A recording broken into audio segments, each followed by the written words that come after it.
Sistem pembayaran dalam transaksi jual beli bisa melalui COD ya, cash on delivery adalah pembayaran secara tunai yang dilakukan saat barang telah sampai di rumah. Transaksi pembayaran melalui COD atau tatap muka secara langsung dianggap lebih aman dan banyak dijadikan pilihan oleh konsumen. Metode ini biasa dilakukan dengan cara adanya perjanjian pertemuan antara pembeli dan penjual.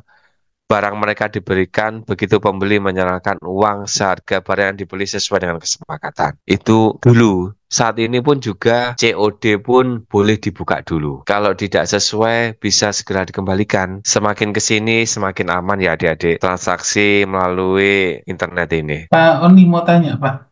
Game, monggo. Iya. Kalau ini kayak Shopee itu ada PPN-nya nggak, Pak ya? Selama ini nggak ada, Mas. Saya lihat kalau saya kan nggak tahu ya, saya nggak pernah belanja di Shopee. Saya lihat istri saya, misalkan harga 10.000 ya 10.000, terus nggak ada PPN-nya, terus juga malah banyak potongannya. Iya, Apalagi, enggak, apalagi kalau saya lihat istri itu transaksi yang ngambil yang ada videonya itu loh, Mas. Itu kan potongannya bisa sampai 50% dan gratis ongkir. nah ini kan PPN-nya nggak ini berarti kan negara belum ini kan belum apa? Belum Belum dapat, belum enggak. dapat kan, Pak? Nje, nje. Bahkan sekarang kan apa official kan turun langsung ya Mas ya. Kita lihat yang pembelian di atas 10.000 itu loh. Itu kan rata-rata official ya. Nah, iya. Pabriknya turun langsung jualan ya. Berarti masih Iya. lemah kan untuk ini sistemnya yang ini ya pajaknya kan, Pak? Nggih, untuk pendapatan negara ya. Tapi dari PKP kalau rata-rata kan UMKM ya Mas. Tapi kalau penghasilan apa penjualan kita di atas 4,8% kan baru kena pajak. Hmm. Ya, semua ada plus minusnya. Dan saat ini kan semakin berkembang, semakin mengutamakan kepuasan konsumen, keamanan konsumen saat ini. Dan ibu-ibu itu yang lebih jago. Kita itu Iya. kan ribet ini. Kita itu kan tidak mau ribet ya, ibu-ibu itu. Bahkan saya lihat istri saya transaksi di Indomaret atau Alfa itu ada salah dihitung sama dia, dikembalikan juga. Bahkan tahun lalu di Mekah itu loh salah loh, diomeli, diminta uangnya kembali. Ya Iya. Allah, sampai segitunya ibu-ibu itu luar biasa. Nanti ya Mas, saya lanjut nggih. Oke, Pak.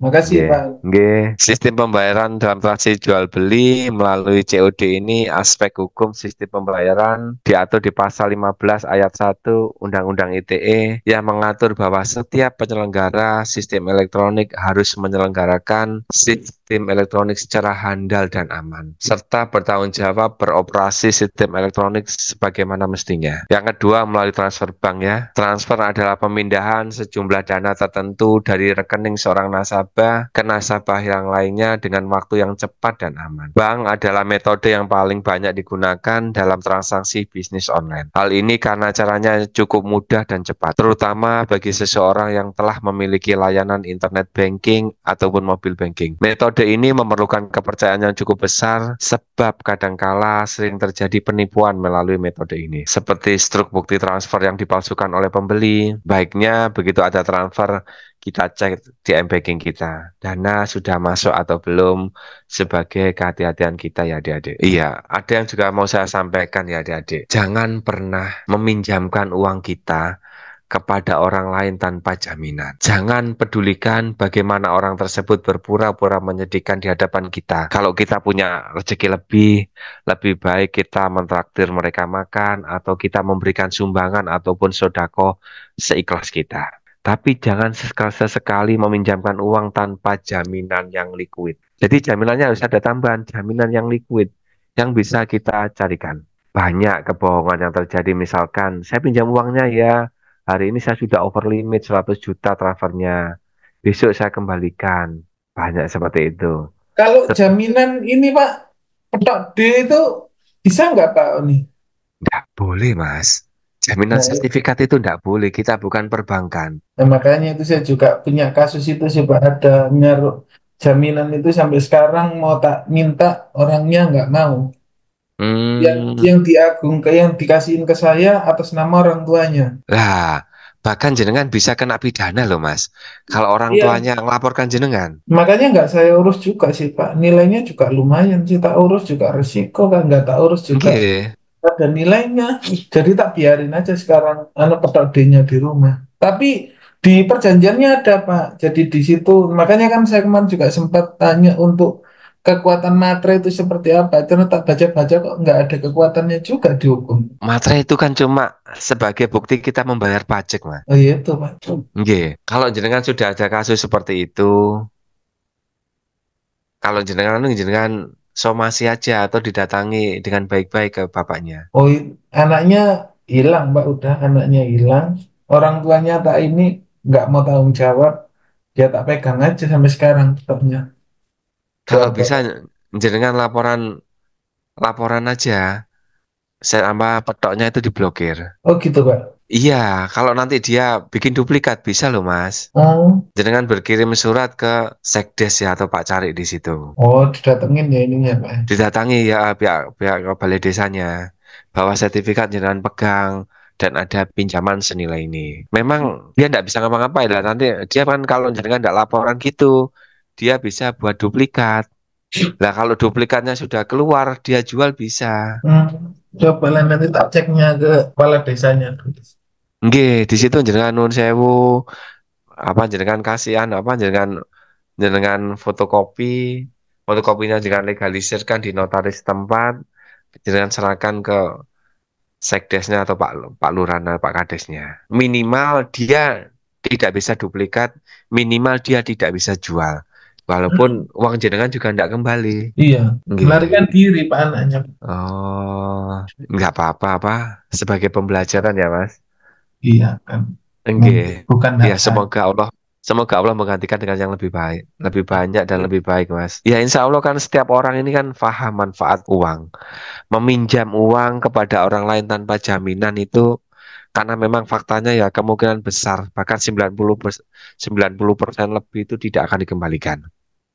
Orang mengatakan besok uangnya saya kembalikan, faktanya itu butuh waktu 2 sampai 5 tahun dana kita akan kembali. Dulu ada sahabat saya waktu di SMP dia pernah bilang gini, Bang, jangan minjamkan uang. Kalau kita minjamkan uang, kita berarti mengeluarkan uang untuk membeli musuh. Karena semakin banyak orang yang meminjam uang ke kita, maka semakin banyak orang yang akan membenci kita dan akan menjadi musuh kita. Kenapa ya? Karena saat kita akan nagih ya, mendesak untuk mengembalikan uang tersebut, orang tersebut mungkin akan malu oleh sikap atau ucapan kita. Sekalipun ia berupaya mengembalikan uang tersebut, dia akan tetap merasa kesal dan kemungkinan besar kita akan kehilangan teman. Jadi ada teman dulu pinjam karyawannya Mas Aryo, sahabat saya. Pak Haji, saya pinjam uangnya, istri saya mau melahirkan. Enggak, saya akan pinjemi, saya amplopi 250 Mas, mohon maaf ya Mas, saya enggak bisa minjemi. Ini ada sedikit, tolong dipakai. Jangan cari pinjaman di tempat lain. Saya gitu aja. Kalau seandainya tak pinjemi, dia enggak bisa membalikkan. Ya pasti gegeran, akhirnya pertemanan kita buyar. Nggih, gitu adik-adik nggih. Saya lanjut materi. Aspek hukum sistem pembayaran dengan transfer ini diatur di Undang-Undang Nomor 3 Tahun 2011 tentang transfer dana. Seiring dengan peningkatan perkembangan transaksi dengan media transfer dana dan permasalahan yang terjadi, diperlukan pengaturan yang menjamin keamanan dan kelancaran transaksi transfer dana serta memberi kepastian dari pihak terkait dalam menyelenggarakan kegiatan transfer dana. Yang ketiga, bisa melalui kartu kredit, nggih. Kartu kredit adalah kartu plastik yang biasa digunakan sebagai alat pembayaran transaksi yang dananya merupakan pinjaman dari pihak bank. Kartu kredit ini bom waktu. Kalau jenengan pinjam, langsung dikembalikan sebelum jatuh temponya, memang tidak kena bunga, cuma kita kena administrasi. Tapi faktanya banyak kita kan terlena dengan angsuran, angsurannya nanti meleset lagi kita, dendanya tidak karu-karuan. Ada denda dan bunga yang di luar nalar kita. Seperti hanya pinjol itu juga. Jadi kalau memang ini kita ngomong di luar syariat ya adik-adik. Kalau jenengan menggunakan kartu kredit, lebih baik langsung didebat. Misalkan kita memang butuh-butuh kartu kredit ya, misalkan untuk pembelian di luar negeri, yang butuh PayPal atau kartu kredit dan tidak bisa transfer itu kan mungkin bisa digunakan, tapi langsung transaksi itu didebat dari rekening kita begitu jatuh tempo. Baiknya seperti itu. Jadi aspek hukum sistem pembayaran melalui kartu kredit ini adik-adik diatur menurut pasal 1 ayat 11 tahun 98 tentang perbankan yang menyebutkan bahwa kredit adalah penyediaan uang atau tagihan yang dapat dipersamakan dengan itu. Berdasarkan persetujuan dan kesepakatan pinjam-meminjam antara bank dan pihak lain yang mewajibkan pihak peminjam untuk melunasi hutangnya setelah jangka waktu tertentu dengan pemberian bunga. Keabsahan kontrak elektronik.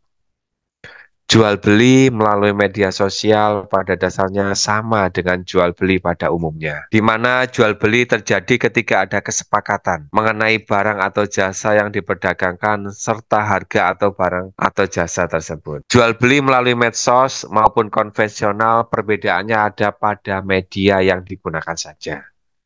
Jika pada jual beli konven, para pihak harus bertemu langsung di suatu tempat guna melakukan kesepakatan mengenai apa yang akan diperjualbelikan serta berapa harga atas barang atau jasa tersebut. Maka transaksi yang menggunakan media sosial hanya memerlukan media internet sebagai media utamanya. Sehingga proses transaksi perdagangan ini terjadi tanpa perlu adanya pertemuan langsung antara pembeli dan penjual. Info elektronik dan dokumen elektronik atau alat cetaknya merupakan alat bukti yang sah karena merupakan pelunasan dari alat bukti hukum yang sah sesuai dengan Undang-Undang Nomor 11 Tahun 2008 tentang ITE. Ini tidak berlaku pada surat serta dokumen yang menurut undang-undang harus dibuat dalam bentuk akte notarial. Manfaat adanya Undang-Undang Nomor 11 Tahun 2008 tentang ITE adalah pertama, bila ada perusahaan yang mendaftarkan nama domain dengan maksud menjelekkan produk atau merek atau nama tertentu perusahaan tersebut bisa dituntut untuk membatalkan nama domain tersebut. Kedua, mengakomodir kebutuhan para pelaku bisnis di internet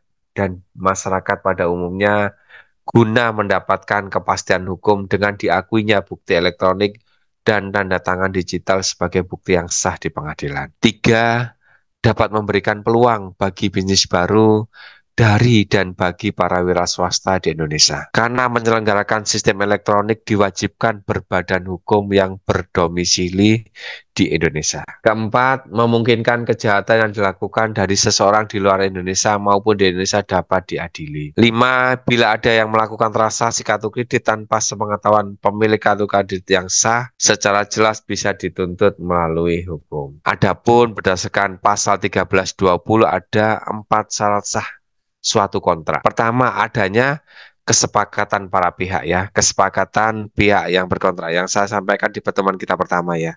Dua, kecakapan para pihak ya. Pihak-pihak yang berkontrak memiliki kapasitas dan kewenangan hukum. Tiga, adanya suatu objek atau suatu hal tertentu. Keempat adalah suatu sebab yang halal, menyangkut subjek maupun pembuat kontraknya. Sebab yang halal ini merupakan bukan berarti halal secara syariat Islam, enggak. Halal ini tidak bertentangan dengan norma, tidak bertentangan kesusilaan, ketertiban umum maupun hukum. Itu yang dimaksud halal di sini. Iya, ini kan kesepakatan, kontrak, ataupun perjanjian ya adik-adik. Ada saran, jenengan, kalau berkolaborasi atau berbisnis dengan teman yang sedang lapar, hati-hati. Kalau bisnis tersebut sudah mulai jalan, fokusnya akan berbeda adik-adik. Mungkin kita yang dalam kondisi tenang, punya dana ya, kita akan berfokus pada jangka panjang terhadap tujuan bisnis kita. Sementara teman yang lapar ini fokusnya hanya bisa makan dari bisnis yang sedang dijalankan. Karena dia tidak memiliki sumber penghasilan yang lain selain dari bisnis tersebut. Bagaimana bisa jalan bareng dengan kondisi, dengan tujuan jangka panjang? Jika dari awal fokus tujuan bisnis ini sudah berbeda. Kalau panjenengan kasihan dengan teman seperti itu, maka jangan berkolaborasi, tapi jadikan dia karyawan atau pekerja kita. Dan berilah gaji, ya, jangan menjadikan dia partner bisnis kita.